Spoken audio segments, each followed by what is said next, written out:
సాగర్ నుంచి గంధమలకు నీళ్ళు పోతాయి.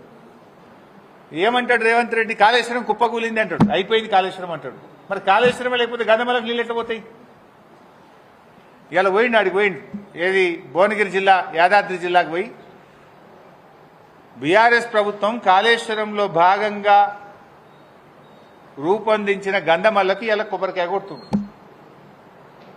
మరి కాళేశ్వరం కుప్పగూలిందన్న రేవంత్ రెడ్డి మరి గంధమల్లకు ఎట్లా కొబ్బరికాయ కొడుతున్నావు? గంధమల్లకు నీళ్ళు పోవాలంటే ఆడికెళ్ళి పోవాలి.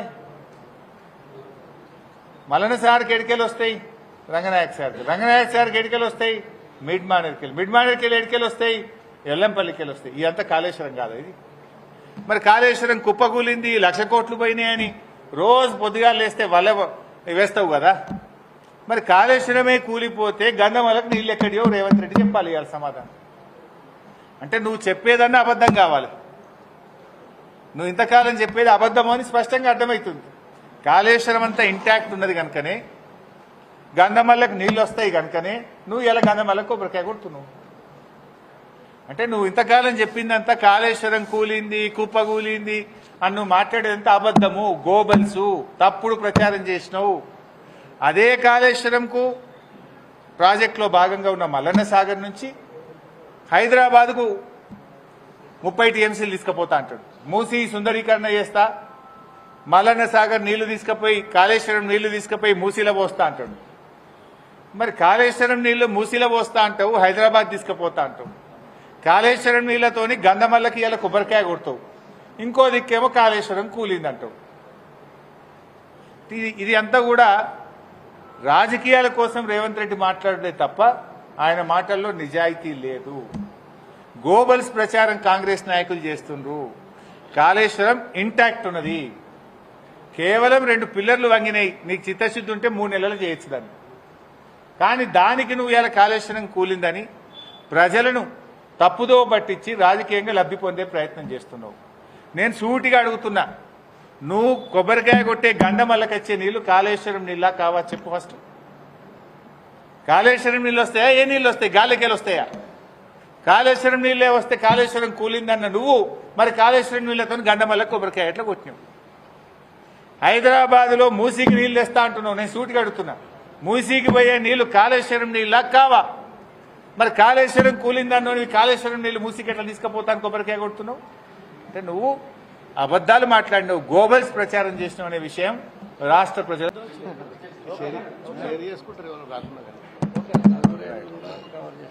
ఊకే సిద్దిపేటలో పెడుతున్నాం. జర మా దుబ్బాకలు కూడా పెడదాం, మా వాళ్ళను. ఈ జంట నగరాలు కదా, జంట నియోజకవర్గాలు, హైదరాబాద్ సికింద్రాబాద్ లాగా. అప్పుడప్పుడు రావాలనా? మీరే పిలుస్తలేరు. మా ప్రభాకరన్న పిలిచిండి, వాళ్ళు వచ్చిన.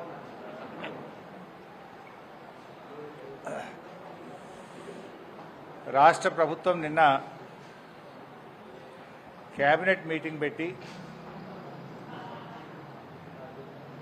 ఎంతో ఆశతో ఎదురుచూసిన రాష్ట్ర ప్రజలను, ఉద్యోగస్తులను తీవ్రమైన నిరాశపరిచారు. వాళ్ళ ఎలక్షన్ మేనిఫెస్టోలో మొదటి కేబినెట్ మీటింగ్లోనే 6 గ్యారంటీలకు చట్టబద్ధత తెచ్చే నిర్ణయం తీసుకుంటాం. మొదటి అసెంబ్లీ సమావేశాల్లోనే 6 గ్యారంటీలకు చట్టబద్ధత తెస్తామని ఎన్నికల ముందు హామీ ఇచ్చారు.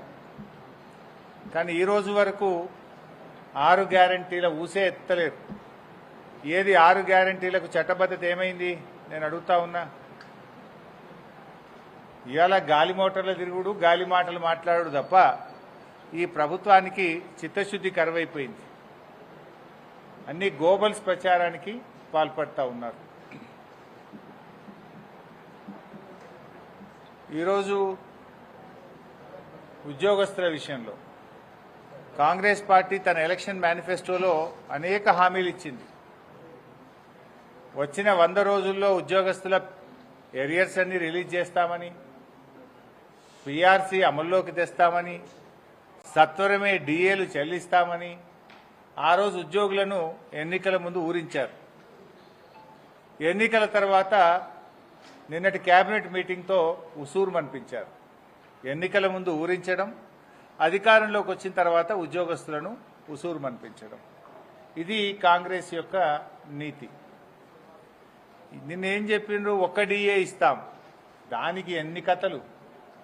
ఆ ఇచ్చిన ఒక్క డిఏకు మంత్రులతో సబ్ కమిటీ, ఐఏఎస్ అధికారులతో సబ్ కమిటీ, పెద్ద మనుషులతో ఒక సబ్ కమిటీ. పెద్ద మనుషులు అంటే అడ్వైజర్లు, కేశవరావు గారు అట్లా అడ్వైజర్లు ఉన్నారు. ఉద్యోగస్తులతో మాట్లాడనీకి, ఉద్యోగస్తులతో చర్చించి వాళ్ళ పిఆర్సి, వాళ్ళ డిఏలు, వాళ్ళ బకాయిలు చెల్లించడానికి ముచ్చటగా 3 కమిటీలు వేసిండ్రు. మంత్రులతో సబ్ కమిటీ, ఐఏఎస్ అధికారులతో సబ్ కమిటీ, పెద్ద మనుషులు అడ్వైజర్లతో ఒక సబ్ కమిటీ. ఏదో అంటారు చూడు, ఇంత చారాన కోడికి బారాన మసాలా శాంతాడంతా చేసి మూరడంతా చేసినట్టు చేసింది ఏమున్నదిరా నాయన అంటే ఒక్క డిఏ ఇచ్చారు. భారతదేశంలోనే 5 డిఏలు పెండింగ్ లో ఉన్న ఒకే ఒక్క రాష్ట్రం తెలంగాణ రాష్ట్రం. ఇవాళ ఒక డిఏ ఇవ్వడానికి 3 కమిటీలేంది, ముచ్చట్లేంది, 5 గంటల కేబినెట్ లో చర్చ ఏంది, ఆ ఒక డిఏ ఇచ్చుడేంది. పిఆర్సి ఊసేలేదు, ఉద్యోగస్తులకు మన ఓపీఎస్, సిపిఎస్ అంటే ఓల్డ్ పెన్షన్ స్కీమ్ తెస్తామని చెప్పి హామీ ఇచ్చింది కాంగ్రెస్ ప్రభుత్వం. ఓపీఎస్ గురించి మాట్లాడరు, పిఆర్సీ గురించి ప్రస్తావనే లేదు. ఒక్క డిఏ ఇస్తామని ఇంకా అదేదో పెద్ద గొప్ప పని చేసినట్టు ఇంకా చెప్పుకుంటా ఉన్నారు. ఇంకా రెండో డిఏ వచ్చే ఏప్రిల్ ఇస్తాడు, అప్పటికి ఇంకో 2 వస్తాయి. ఏడాదికి 2 డిఏలు వస్తాయి ఉద్యోగస్తులకు. నువ్వు కొత్తగా ఇచ్చేది ఏంటి? అప్పటి వరకు ఇంకా 2 వస్తాయి, మళ్ళీ 6 అవుతాయి, 5/6 అవుతాయి. అంటే ఇలా ఉద్యోగస్తులను రాచి రంపాన పెడుతున్నారు. ఉద్యోగస్తులను నిట్ట నిలువునా ముంచుతున్నది కాంగ్రెస్ ప్రభుత్వం. మీరు 100 రోజుల్లో పిఆర్సీ అన్నారు, 500 రోజులైంది కదా నీ గవర్నమెంట్ వచ్చి. ఎందుకు పిఆర్సీ గురించి మాట్లాడరు? కేసీఆర్ గారి ప్రభుత్వం 73% పిఆర్సీ ఇచ్చింది. భారతదేశంలో అత్యధిక పిఆర్సీ ఇచ్చింది బీఆర్ఎస్ ప్రభుత్వం, 73%. ఒకసారి 43, ఒకసారి 30. మరి మీరెందుకు ఇవ్వలే పిఆర్సీ? ఆ రోజు ఇంకా మెరుగైన పిఆర్సీ ఇస్తాం, 100 రోజుల్లో ఇస్తాం, డిఏలు ఇస్తాం, బకాయిలు ఇస్తాం. ఏమైంది? ఆ రోజు అర్రాస్ పాట పాడింది. ఈరోజేమో కమిటీలు వేసి కాలయాపన చేస్తున్నారు. 3 కమిటీలు వేసి నువ్వు కొండందవి ఎల్కందవి పట్టినట్టు 3 కమిటీలు వేసి నువ్వు చేసింది ఏంది? ఒక డిఏనా? ఇప్పటికైనా బీఆర్ఎస్ పార్టీ డిమాండ్ చేస్తుంది, తక్షణమే 3 డిఏలు చెల్లించాలని ఉద్యోగుల పక్షాన బీఆర్ఎస్ డిమాండ్ చేస్తుంది. ఓల్డ్ పెన్షన్ స్కీమ్ మీరు ఇచ్చిన మాట ప్రకారంగా ఓపీఎస్ ను తీసుకురావాలని కోరుతున్నాము. తక్షణమే బీఆర్ఎస్ ఇచ్చిన దానికంటే ఎక్కువ ఉద్యోగస్తులకు ఇవ్వాల్సినటువంటి పిఆర్సీని ఇవ్వాలని మేము డిమాండ్ చేస్తున్నాము. మేము 43 ఇచ్చాం, మీరు అంతకంటే ఎక్కువ ఇవ్వండి, ఇస్తామన్నారు కదా.